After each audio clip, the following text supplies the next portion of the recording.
이 시간 교제 코이노니아로서의 교회라는 제목으로 말씀을 전하도록 하겠습니다. 이 코이노니아라고 하는 단어는 그리스도인들에게 꽤나 친숙한 단어입니다. 많은 그리스도인들은 이 코이노니아가 친교란 뜻이다로 알고 있고요. 영어로는 이 단어를 주로 펠로우십으로 번역하곤 합니다. 그러나 코이노니아는 단순히 친목이라고 하는 의미 너머의 단어입니다. 헬라어 코이노니아는 함께 공동의 의무에 참여하는 것이라는 뜻이기 때문입니다. 코이노니아는 원래 고대 그리스 도시국가 폴리스의 사회 참여 방식을 의미하는 말이었습니다.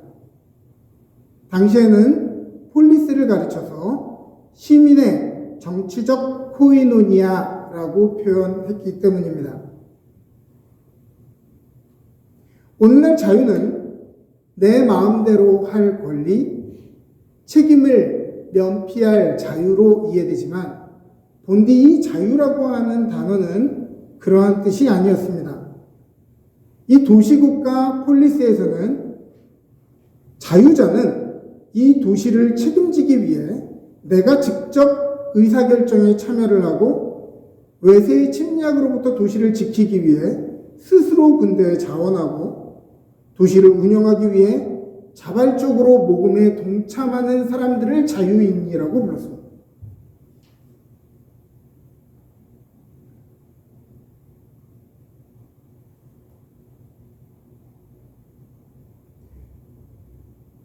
친교는 사실은 밥 먹고 서로 이야기하는 친목을 의미하는 것은 아니죠. 그래서 친교하고 가세요라고 하는 표현이 사실은 적당한 표현은 아니다라고 할 수 있습니다.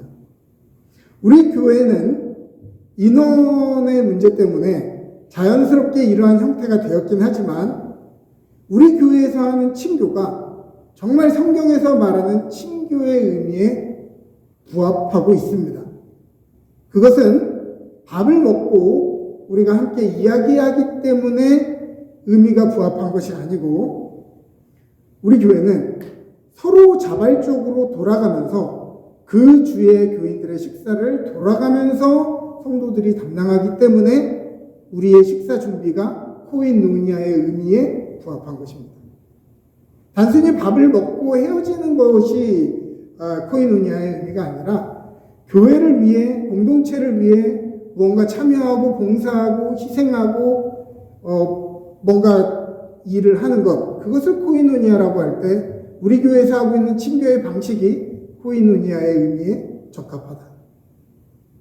그렇다면 이 고대 그리스의 정치 영어가 어떻게, 언제 교회 안으로 들어오게 되었을까요? 신약 성경에서 이 단어를 직접적으로 사용한 사람은 사도 바울과 오늘 본문에 사도행전을 쓴 누가입니다. 코이노니아라고 하는 단어뿐 아니라 우리가 흔히 교회라고 부르는 에클레시아라는 표현도 당시 헬라 사회에서 이미 사용되고 있던 단어를 차용한 것인데요. 그것은 그 시대에 그 단어가 가지고 있는 그 함의된 가치관을 의도적으로 교회 안으로 가지고 오려고 그 단어를 일부러 사용했다는 것입니다.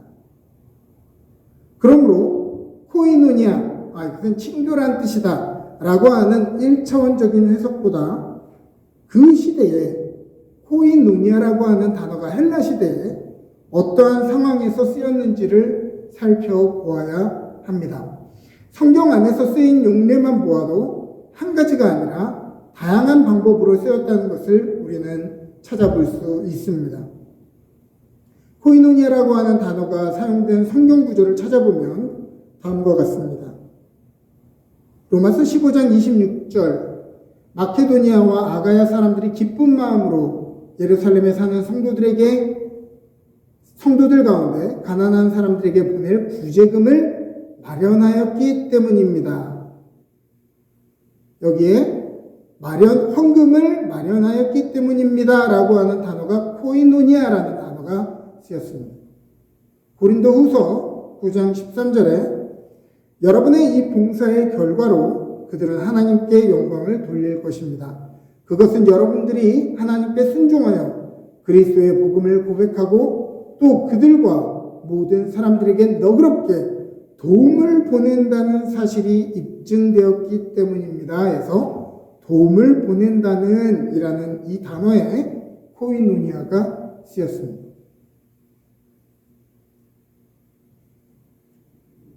즉 구제금을 마련하였다, 너그럽게 도움을 보낸다 라고 하는 이 일이 앞서 제가 말한 제3자를 위한 것이고 거기에 참여한 것이기에 코이노니아라는 단어를 쓴 것입니다. 이뿐만 아니라 그리스도의 고난에 참여하였다라는 이 참여하였다라는 말에도 코이노니아라는 단어가 쓰였습니다. 그렇기 때문에 코이노니아를 친교로만 번역하면 그 의미를 다 이해할 수 없다라고 하는 것입니다. 빌립보서 3장 10절은 얘기합니다. 내가 바라는 것은 그리스도를 알고 그분의 부활의 능력을 깨닫고 그분의 고난에 동참하여 그리스도의 고난에 동참한다고 하는 이 단어를 코이노니아라는 단어를 썼습니다. 즉 코이노니아는 엄밀히 말하면 fellowship이라는 단어보다는 participation in 이라는 단어로 이해하는 것이 더 옳다고 하겠습니다.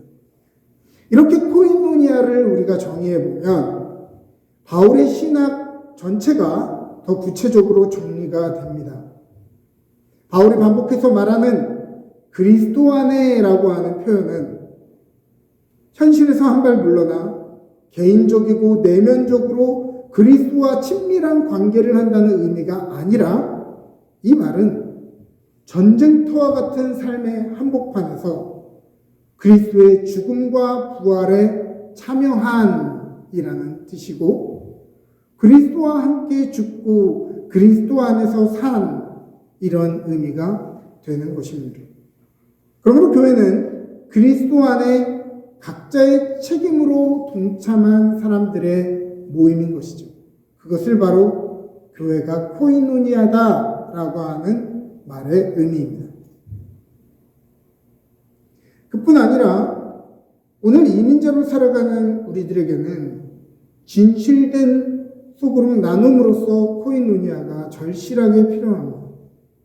특별히 해외 한인교회의 관점에서 보자면 교회에서 성도의 교제는 있으면 좋은 것이 아니라 숨쉬고 생존하게 해야 하는 은혜에 가깝습니다.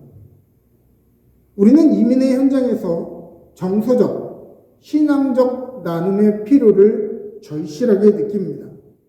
그런데 왜 오늘날 사람들은 이민교회에서 이루어지는 코이노니아의 필요성을 과거보다 더 중요하게 느끼지 못할까요?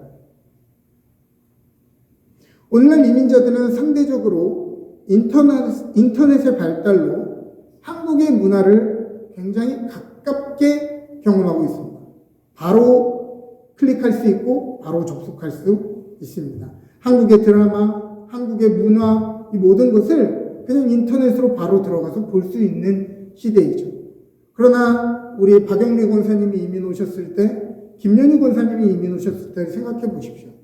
그때는 한국 드라마, 영화 이런 걸 보려면 한참 시간이 지나서 비디오 테이프로 빌려서 보아야 했습니다. 어려웠죠. 한국 사람 만나는 것 어려웠습니다.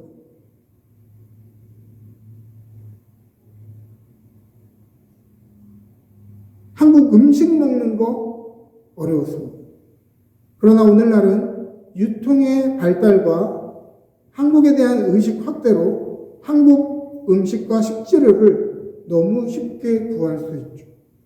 만두도요, 중국마트만 가도 뭐 6가지, 7가지 종류가 있어요. 제가 2005년도에 왔을 때 밴쿠버 한남마켓에 가면 2종류 있었습니다. 아씨 만두, 왕만두. 그 왕에서 나오는 만두. 이 두 가지 종류밖에 없었어요. 브랜드, 한국 브랜드 없었어요.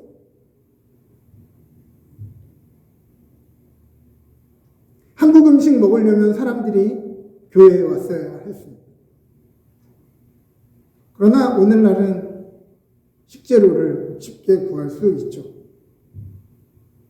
과거에는 한국에 전화하려면 전화카드를 사용해서 여보세요 하면 벌써 돈이 뚝 내려갔어요. 한 3분 정도 통화하면 한 5불 내려갔을까요? 뚝 돈이 내려가는 소리가 들려요. 그러나 지금 이 시대의 우리들은 너무 쉽게 한국과 연결이 됩니다. 과거에 이민 오시는 분들은 이민 가면 다시는 못 보는 줄 알았죠. 그러나 이제는 비행 기술의 발달과 또 그 가격도 많이 내려와서 이제는 돈만 있고 여유만 있다면 언제든 하루면 왔다 갔다 할 수 있습니다.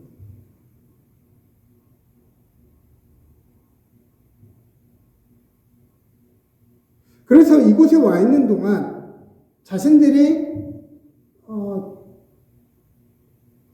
부족함이 없다라고 착각하기 쉽습니다.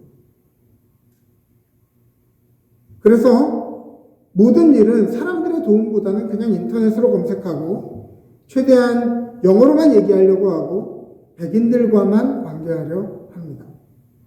이러한 좋아진 접근성으로 인해 정서적인 목마름은 일부 해결할 수 있지만 그러나 이것들만으로는 이민자들이 근원적으로 경험하는 이중 고립의 경험을 극복하기는 어려운 것입니다. 하나는 아무리 접근성이 좋아진 시대여도 이 두 가지는 피할 수 없는 어려움이 있는데 첫 번째는 언어, 문화, 제도의 낯섦에서 오는 사회적인 고립입니다. 식당이나 커피숍 정도에서는 언어의 불편을 못 느끼지만 세금을 내야 하는 CRA 통화원과 얘기할 때나 병원에 갈 때나 정부 기관에서와의 커뮤니케이션은 막막하게 느껴질 때가 아직도 많습니다. 물론 사람을 고용해서 그 문제를 해결할 수는 있겠지만 두려움과 근원적인 막막함은 없어지지 않더란 말이죠. 고국과 비교해서 보험비는 왜 이렇게 비싼 건지, 하우스 렌탈은 왜 이렇게 비싼 건지, 이곳의 제도와 방식이 이해되지 않을 때가 훨씬 더 많습니다. 문화의 다름이 신선하게 다가오기도 하지만 또 어떤 부분에서는 왜 저걸 하는지도 모르겠고 도무지 수용이 안 되는 것들도 있죠. 그렇게 살다 보면 내가 이곳에 속한 것도 아닌 것 같고 더 이상 한국 문화에도 속하지 않은 것 같다는 생각을 경험하게 됩니다. 이러한 사회적인 고립은 우리를 내면에서부터 서서히 붕괴시키죠. 둘째는 모국에서 형성된 정체성과 사회적인 지위가 이곳에서는 전혀 통용되지 않고 이해되지 못한다라고 하는 박탈감입니다. 우리는 늘 거울을 통해 자신을 투사하게 됩니다. 우리는 우리 자신 스스로에게 자신을 판단하기보다는 다른 사람들의 평가와 판단을 통해서 우리 자신을 보게 됩니다. 특별히 가족들 안에서, 친구들 안에서, 전에 다녔던 직장 사람들과의 관계 안에서 우리는 나다움을 정의해 왔습니다. 특히 한국 사회에서 사회적인 지위는 원튼 원하지 않든 늘 자존심과 뗄 수 없는 부분이었습니다. 그러나 이곳에서 우리가 자주 비춰지는, 우리가 발견되어지는 거울은 우리를 뭐라고 이야기하냐면 너는 이방인이야. 언제든 떠나야 하는 임시 거주인이야. 너는 이 메인 사회로 들어올 수 없는 한계를 가지고 있는 동양인이요. 단순 노동, 최저시급, 언어의 장애, 재정을 축적하는 것이 아니라 한국에서 가져온 재정을 까먹고 있는 사람으로 보입니다. 이곳에서 우리는 자주 외롭고 나답지 못하다라고 느낍니다. 누군가 내가 왕년에 이런 사람이었어 라고 말하는 것만큼 슬프게 다가오는 것이 없는 것이죠. 사람들은 한국 문화를 쉽게 접하고 한국 음식을 쉽게 먹고 한국과 연결되어 있다고 해서 자신들이 문제가 없고 지금 잘 살고 있다라고 느끼지만 이 두 가지에 극복할 수 없는 이민의 한계는 우리의 삶을 내면에서부터 갉아먹고 우리의 삶을 무너뜨린다고 하는 것입니다.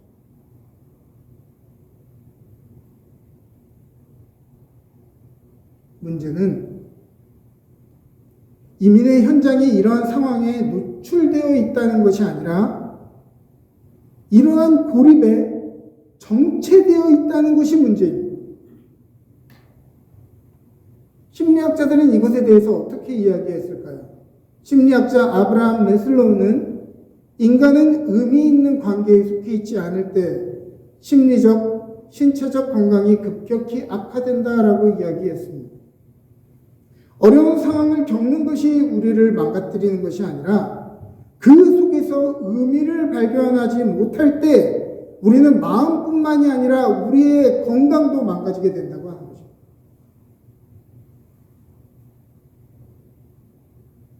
제임스 브로스는 감정은 개인 내부에서 처리할 때보다 관계에서 공유될 때 더 건강하게 조절된다라고 이야기했습니다.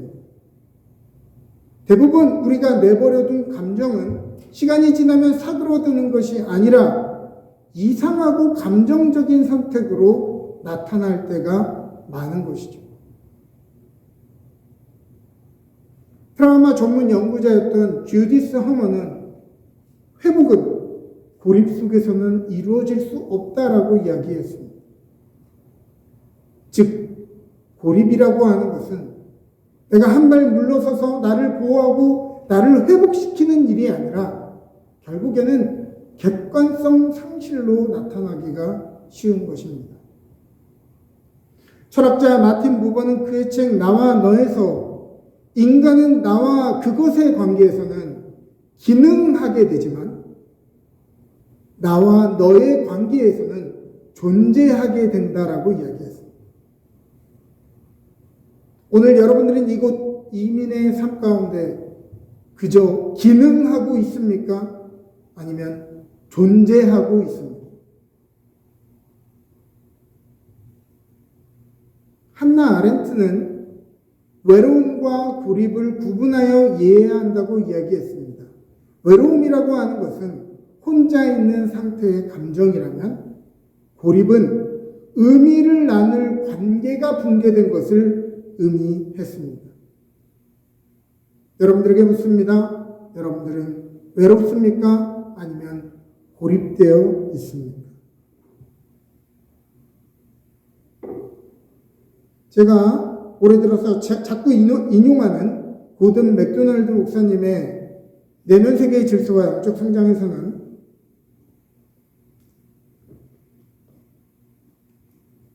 혼자 있는 영성은 오래가지 못한다라고 말했습니다.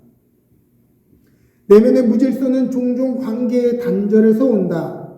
어렵다는 이유로 사람들과의 관계를 망치고 단절하는 우를 범하지 말아야 한다라고 이야기했습니다.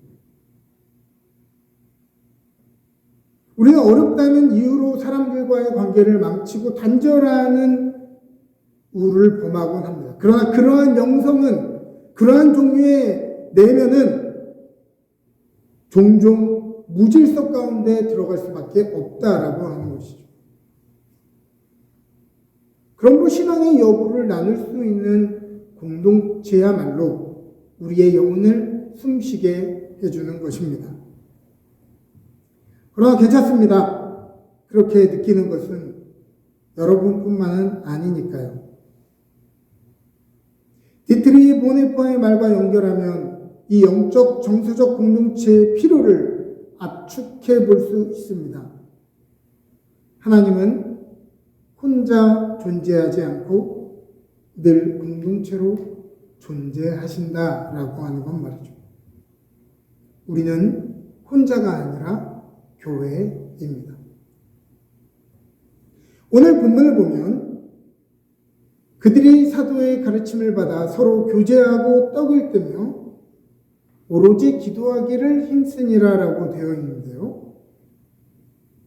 그들이 사도들의 가르침을 받아 한 것은 서로 교제하고 떡을 떼었으며 오로지 기도했다라고 하는 것입니다. 이제 서로 교제하고 떡을 떼었다는 말이 다르게 읽히죠. 그냥 밥 먹고 침묵했다라는 의미가 아니라 서로의 삶을 책임감 있게 대하며 함께 떡을 떼었다라는 말은 서로가 먹고 사는 일을 돌봤다는 이야기. 각자 도생하는 것이 아니라 교회가, 이 신앙 공동체가 서로 먹고 사는 일을 돌봐줬다고 하는 것이죠.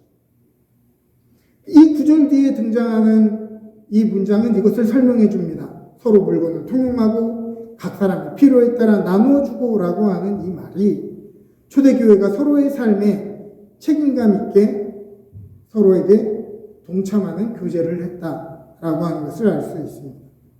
이들은 마음을 같이하여 성전에 모이기를 힘썼습니다.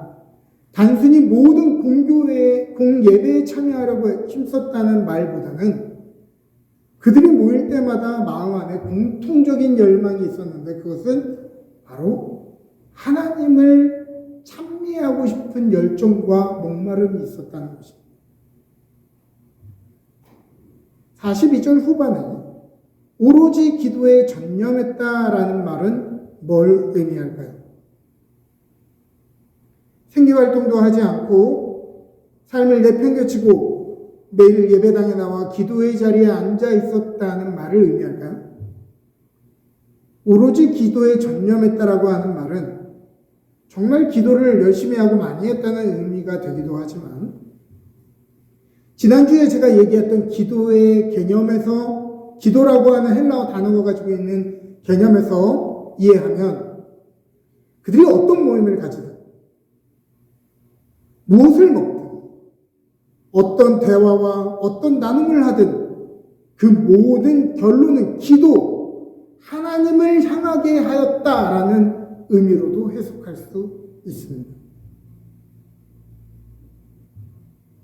보통 사람들의 모임은 어떻게 끝납니까? 서로 삶을 나누고 어려움을 나누고 또 감정을 나누었으면 누군가에게 이야기해서 후련한 것으로 끝나거나 아니면 공감받는 것으로 끝나거나 아니면 남편이 참 너무하네요. 우리 남편도 너무해요 하면서 함께 욕하는 것으로 끝나거나 이렇게 끝납니다.